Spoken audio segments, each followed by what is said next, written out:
Gosh, how's everyone doing today? Great. My name is Morgan Malthrop. I want to welcome you to our Ruston Residential Facility, and I want to welcome all of our people in our Natchitoches facility, which is opened up. We already have about 15 clients over in our Natchitoches facility, and one of the reasons that we started doing this broadcast was so that they could enjoy the same kind of the same kind of information that you guys are. Today's topic of the day is emotional awareness. I don't know how you feel about that. It's a joke about emotions, right? She's like, I feel fine about that. Yeah. So I was thinking about this today about how to explain or how to recognize your ability to have emotional awareness. And I was thinking, if you've ever seen a movie of a character in the movie who's basically emotionally shut down, I want you to think about that for just a second. I want you to think about that person who's emotionally shut down. They're not showing emotions, or they can't show emotions. And you tell me what's going on with that character. Can you describe? Anyone have a name of a character that they've been watching that's just emotionally shut down? Yeah, okay, you. Good. Yeah, I think that's a great answer. I don't know. I'm just trying to get somebody to say something. Y'all don't know anybody. All the thug stuff you watch on TV, and none of the characters are emotionally shut down. Yeah, there you go. So, what generally happens to characters like that in the movie or in the TV? Good stuff, bad stuff? Bad stuff, okay. Bad stuff happens to people who are emotionally shut down. Why? What happens when they interact with other people? Well, right, they either explode, they're in touch with their anger, it seems like, right?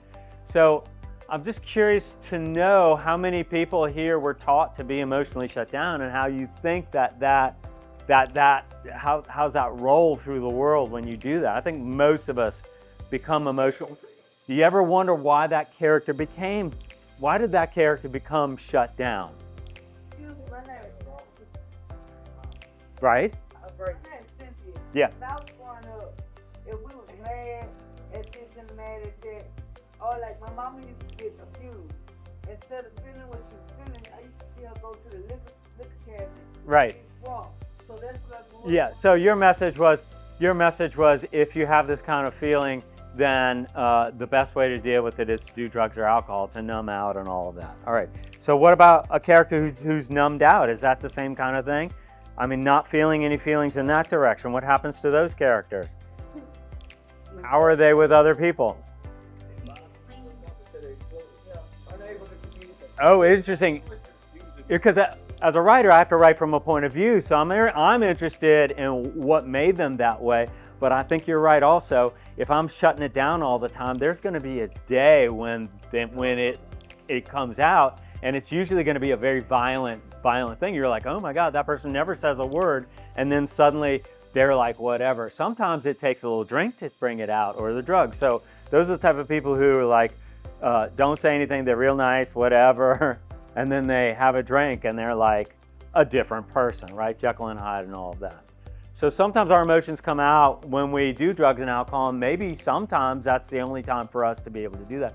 I was just thinking on that. When I was trying to get my recovery earlier on, I invited my family members to do therapy with me, and I remember it was a new concept for me to get in touch with my emotions. And they had that, and I know you've all seen this, they have this wheel of emotions, and it's like anger, sadness, jealousy, rage, happiness. There's 100 different things that you can choose on this wheel, and some of them are good emotions, and some of them are, well, they're all good emotions because they're emotions. They're just a whole bunch of different words to describe a bunch of different types of things, right?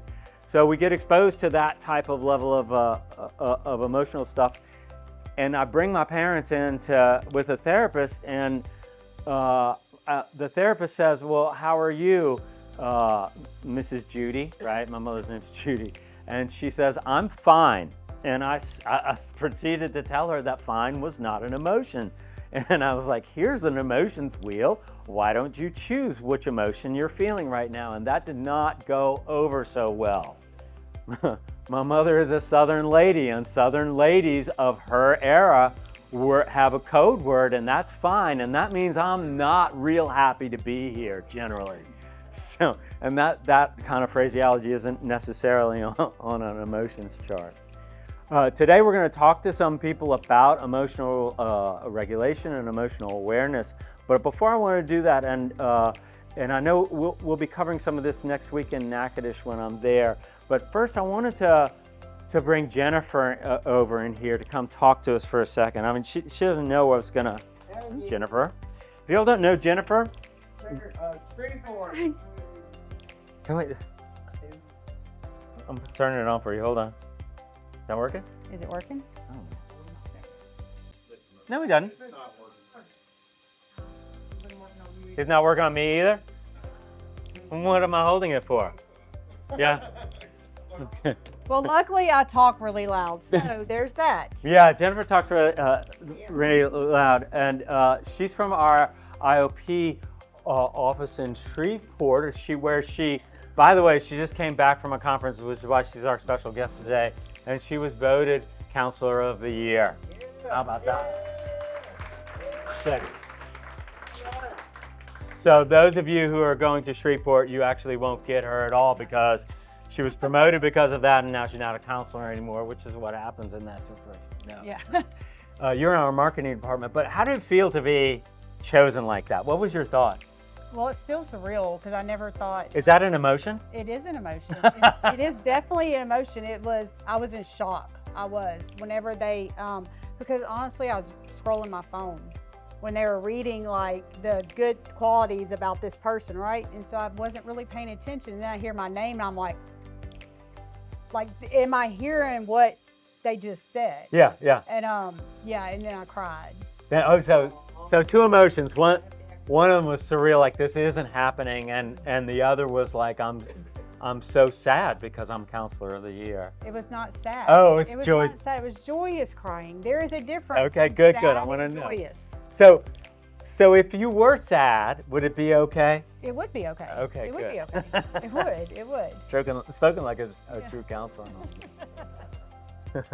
So when you were dealing with teaching clients or talking with clients about emotional awareness, what were the kind of things, the tools or things that you would pass on to them? Well, I think it's important to understand that just because we were taught that we had to be a certain way doesn't mean that that's the way we have to be. You know, because like you said, a lot of us are taught not to show emotion, even if they did not mean to. Sometimes parents in previous generations mean to teach the men, you can't cry, you can't do these things. Women, you can't get mad because it's not the Southern thing to do, right? Right. But then you have the ones that, like with me, that my parents didn't teach me not to do those things. They just didn't do them, so I didn't do them. Right, just like the woman here, Cynthia was saying that what she saw from her parents is what she learned and all of that. That's model behavior. And we don't know that's different or that's problematic. You know, it's tough when when men come into a rehabilitation facility and they're told to be vulnerable or to express their emotions, and they're like, Yeah.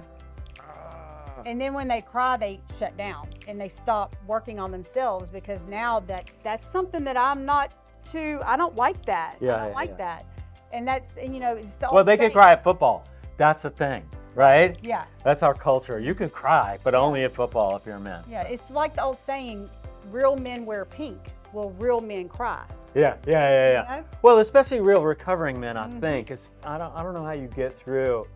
I really don't know how anyone would get through recovering from drugs and alcohol without kind of being cut open. Because there's so much self-reflection involved. There's so much discomfort. And I'm going to talk with Nate a little bit about his words about comfort and discomfort a little bit later. But there's so much discomfort in that journey of kind of figuring out what happened and how to fix it. Because I think that's what we're here for. We're here to try to have a better life, right? We're trying try to have a better life, but if I can't conceive of that, that's a real problem. And if I don't know how to respond to the world in an appropriate way, that's an issue as well. Yeah, it's also about being able to identify your emotions, you know, because we do, like you said, was it a sad cry or was it a happy cry? And so it's about being able to identify what am I feeling and why am I feeling this way? Because then you have the ones that are over emotionally aware, which is me. I'm very aware of every single emotion I feel, and I know how my body is changing of what emotion I'm gonna feel. Yeah, because you taught yourself how to do that, right? You taught yourself what your emotions were, and I think I'm glad you brought that up. It's called somatic, right? Somatic, in my body. Emotions reside in your body. So if you're feeling angry, you're gonna it's gonna feel a certain way in your body. If you're feeling happy, you're probably not noticing how it feels in your body because you just feel so good, right? You just feel good about that. Did you, in that moment, were you validated for your whole journey? I'm curious, in that moment, was that that kind of validation, or does that come afterwards? It came afterwards. Uh-huh. And I say that because a lot of work was put into opening up Shreveport IOP. There was a lot of kicking and screaming on my part. A lot of tears were shed. And after I sat back and was able to reflect, it was validation for that it was okay, that the way that I had felt, and because it led me to that point. Yeah.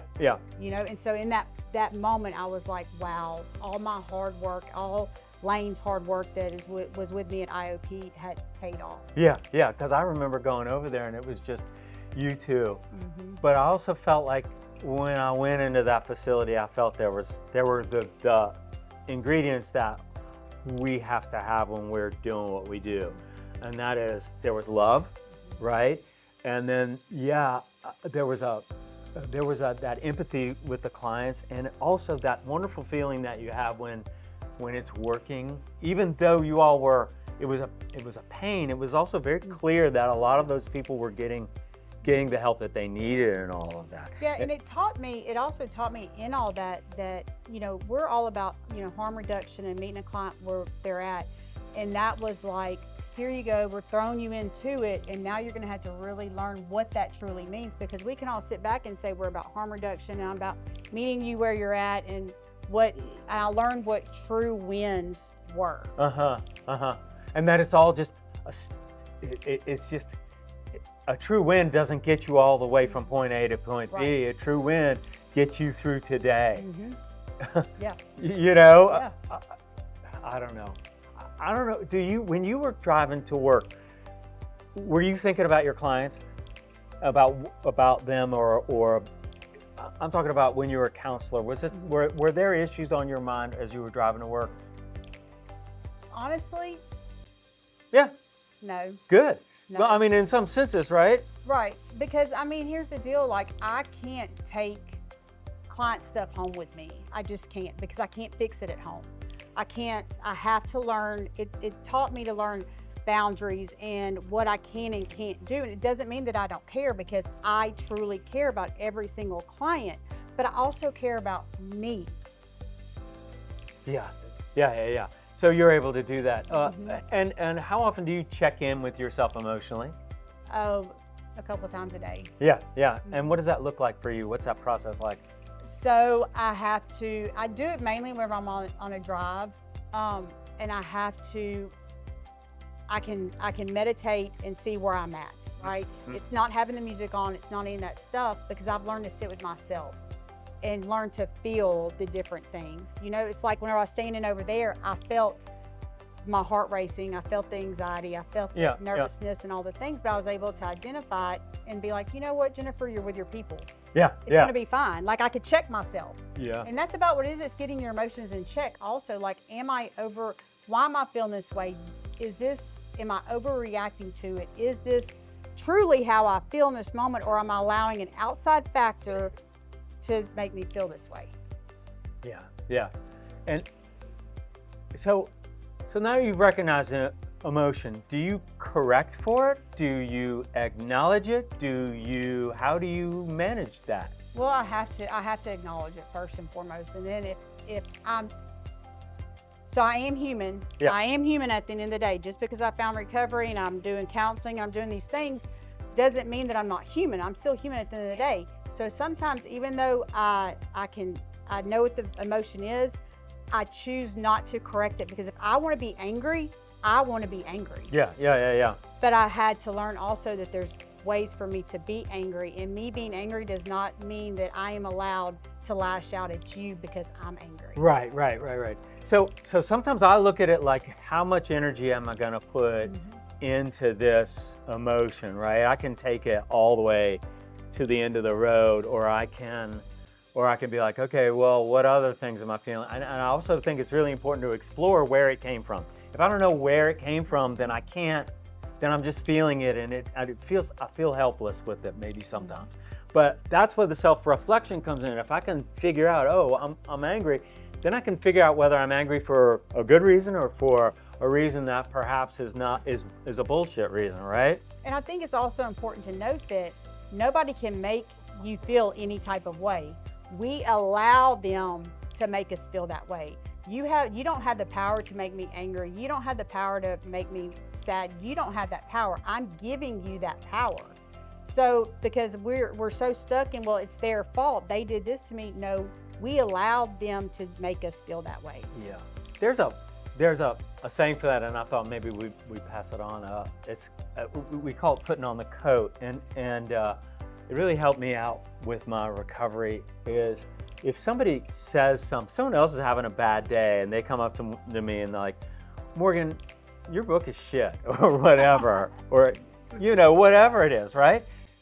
They've thrown a coat on the floor, right? Now I can either be like, ooh, that's a nice coat, or oh, somebody's having a bad day, or I can go and take that coat and put it on and wear it all day. Like, oh, they said that, right? So my choice is to leave somebody else's bad day there, or to wear it and go on with it. So I think that helped me a lot, because just like you were saying that it's your responsibility not to pass on your anger to somebody else. It's also my responsibility not to take on other people's stuff, right? And we do it all the time. We go and we wear other people's coats. We take everything so personally. I'm wondering, is Nate over there? Is Nate hiding over there? Yeah. Hold on. Okay. I just want to make sure my next guest didn't just abandon me to New Jersey or whatever. I want to thank you for everything. Thanks for everything you do for all the people who've actually gotten sober because of your help or your influence. And as you go forward in your career doing other things for Nova Vital, good luck with everything. Best from all of us, all right? Thanks, y'all.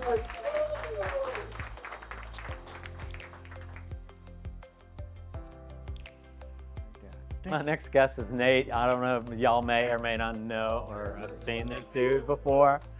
But What's up? I wanted to let you know that I was feeling frustrated because I was stretching that interview. You know, with the stretching the interview? Yes. Because I was like, where's Nate? Where the hell did he go? I've been sitting back there. Well, I couldn't see you there. So the feeling I was having was Yeah. frustration.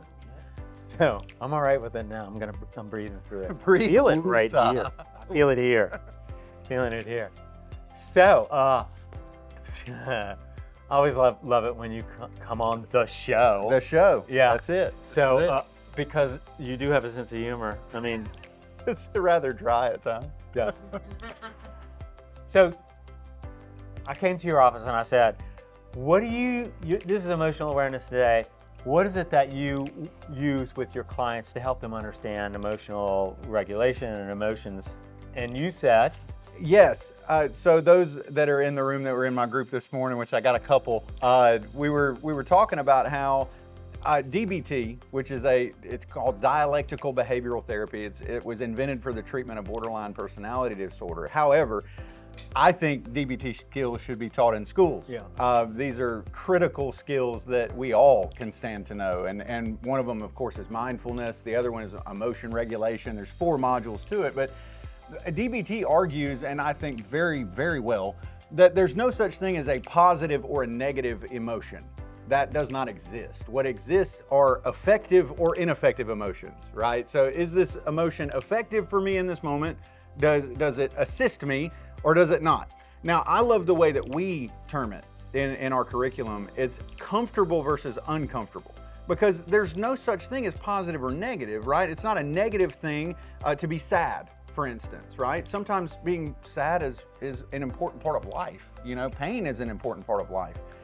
So it's one of these things where I think a lot of times we get caught up in the negativity side, so to speak, and we want to avoid that at all costs. If there's one thing I've learned about human beings in my time, it's that we will avoid uncomfortability at any cost, right? And I'm talking about at any cost.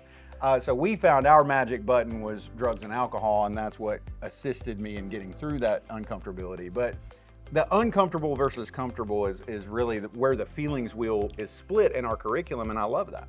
Yeah. Right. It's, well, and but it's like what effective versus ineffective Yeah. emotions, and that. So you do anger management. I That's do. so Yes. so effective or not Yeah. effective?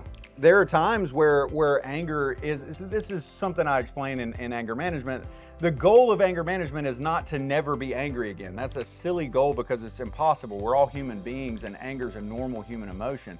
But that being said, there are times, and I make this very clear in anger management, there are times where anger is the choice to have, right? There are many examples that we could come up with in the room of a time where anger is appropriate. It's important to have anger. It's how we choose to express that gets us into trouble or not, right? Well, I think it's interesting because we talk about emotions like there's an iceberg, right? Yes. Explain the iceberg. Yes, And we what- talked about this yesterday in anger management. This is so great. Okay, well- so anger is at the tip of the iceberg. If you recall the Titanic, right? Your Titanic, I was there actually.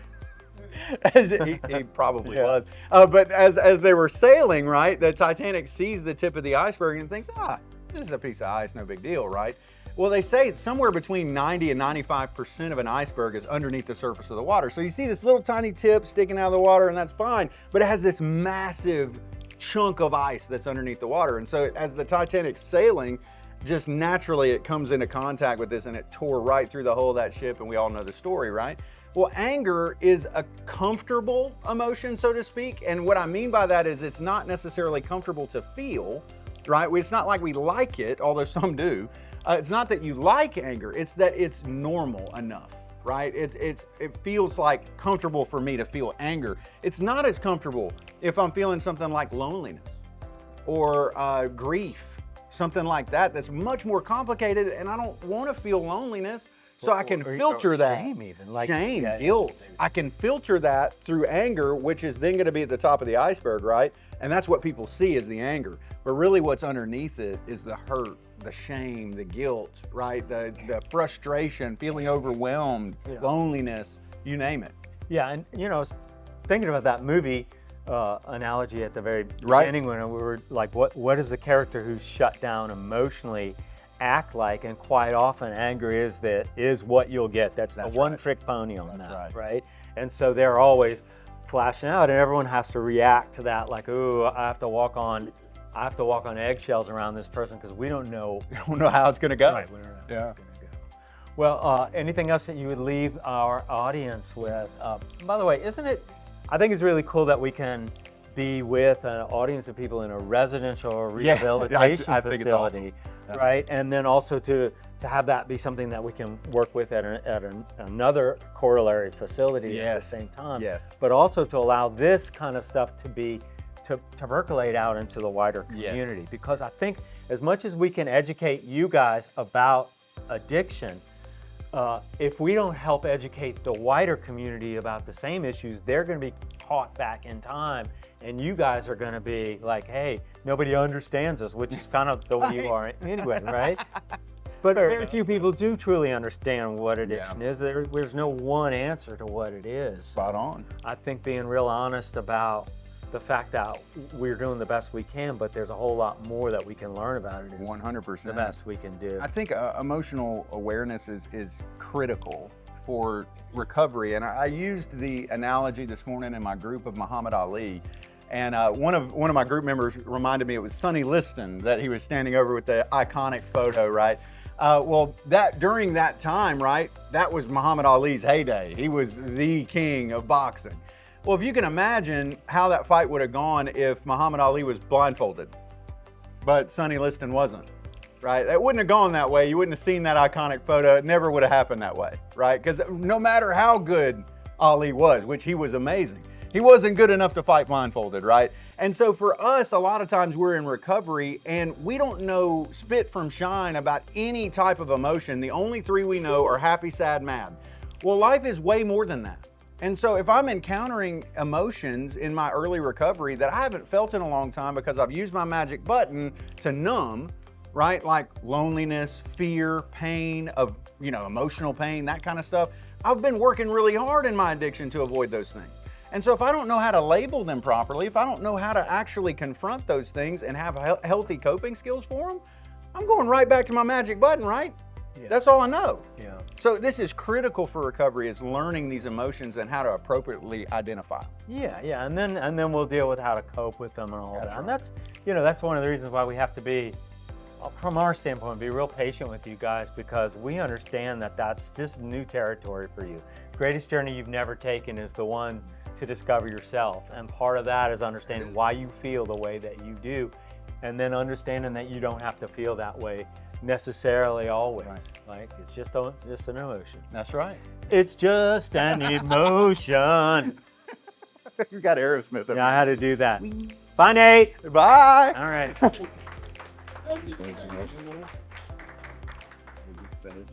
I'd like to bring to our modest stage here someone who have a long history of recovering with. Jeremy is the head of our marketing department here. How you doing, Brian?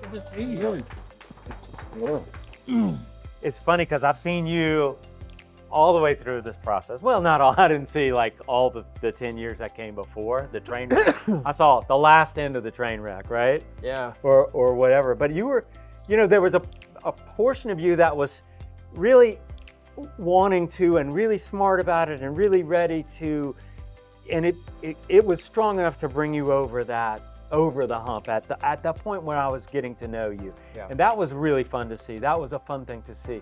But I think part of it, when we would have conversations with one another, part of that was, you dealing with your emotions. Mm-hmm. And I'm wondering, in your journey about how did the emotional awareness play out for you? Practice. I often say that, when you get to treatment, the good news is you're feeling again. The bad news is you're feeling again. And I remember this time that I was in the TV room back there and I was by myself, thank God.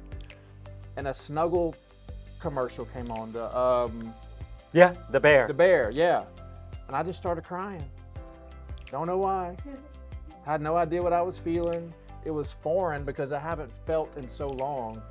I was a heroin addict and I didn't feel. And so I think I came and I told Morgan that and he's like, well, it takes practice. And the more I learned how to feel, I could recognize it, feel it, process it. And the more I did it, the better I got at it. And so I think that was the key for me, is just when it came, recognizing it, like yeah, there you are. Yeah. I see you. Yeah. Almost like another person. Uh-huh. Like, and so I would acknowledge it, I think would be the word. Yeah. And then it's like, what am I going to do with this, right?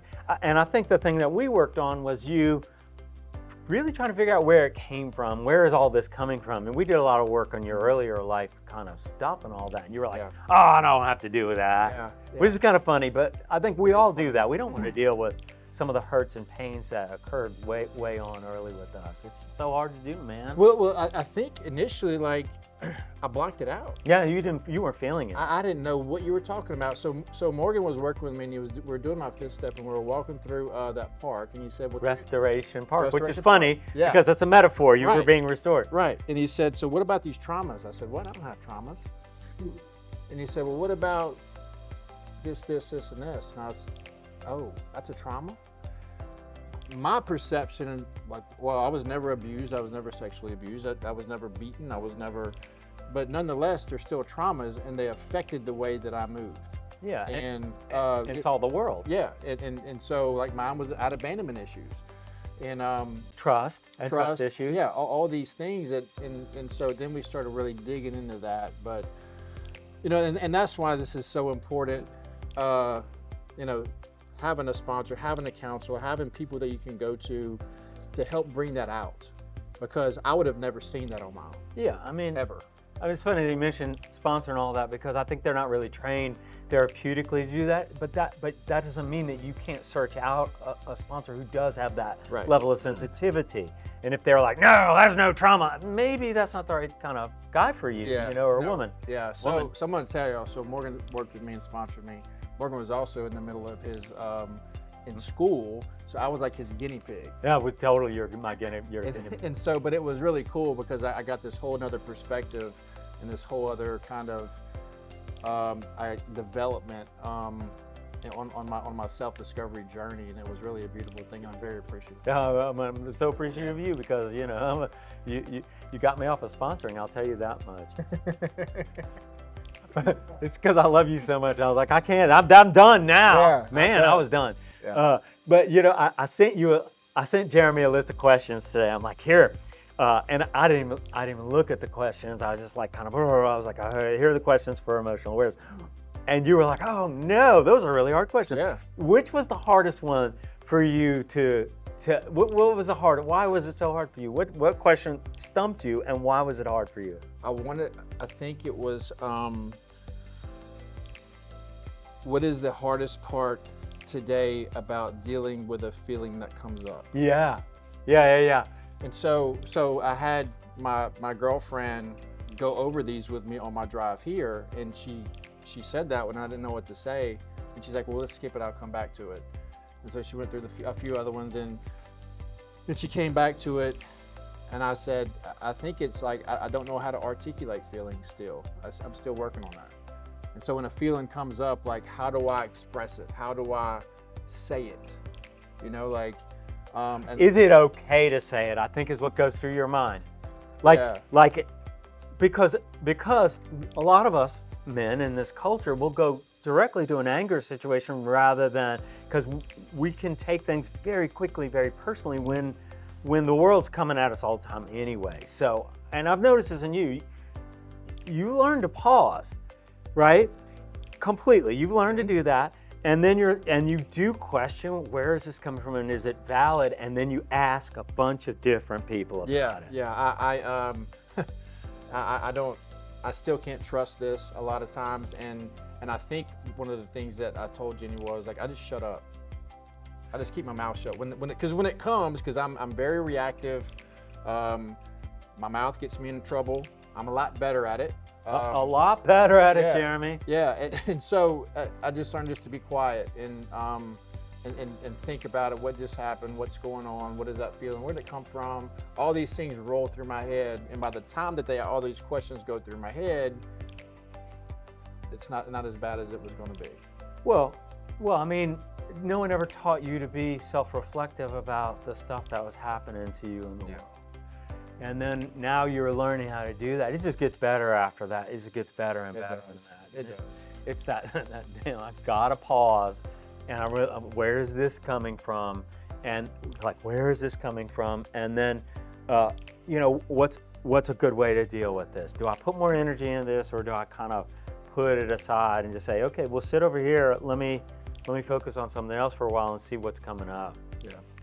Yeah. I have a sponsor now that's we're real big on self-awareness and being aware, being self-aware. I know it's kind of funny to say, but which requires me to be very present with myself, and which is not something I'm used to. But I'm 3 years and 9 months sober, and I still have work to do, but I'm still doing it, right? And I'm a growth guy. Like, I want to be the best version of myself, and so that's why I continue to work with Greg and Morgan and I have conversations, and it's just always about trying to be the best that I can be, really, for y'all. Well, I want to bring something up that I want to tell you how proud I am of you, because you don't have to say what it is, but we all have hobbies. We have side things that we do that we love, and when we get into our recovery, we're like, should I do that? Can I have this dream now? Right? And it becomes valid because we we lost our dreams, right? They're gone, right? We lost it. And then we start hoping again that maybe we do have a shot again. Maybe it's not all over for us. And you have decided recently to just go for something that you always wanted to do. And no, you don't have to tell anyone about that, but I was just so proud of you. You know, people give people shit when they go for their dreams. They just do. But that's about them not going after their dreams. Right. It's never about you. Yeah. And I want to let you know that I saw that, I heard that, and I was like, oh yeah, that's Yeah. the way it should be. Yeah. And I'm real proud of you. Thank you. All right. Thank you. Anyone have any questions for Jeremy? Jeremy, tell them a little bit about your aftercare and what's going on with what you do. Let's switch it over. Yeah. Let's go back 2 years. I just did what Morgan told me to do. I came here. I became a tech. He said, "Why don't you get your peer support certification?" I said, "What is that?" He's like, "Well, I don't know. It's just helping. Let's just get it." So I did. So peer support. I went to the IOP building. We just opened in Monroe, and I started being the peer support specialist over there, really helping you guys get back on your feet and being a resource for y'all. From there, I got my CIT, which is a counselor in training. Got that after 2 years. I have a background in sales, so administration asked me to start marketing for IOP, and I did.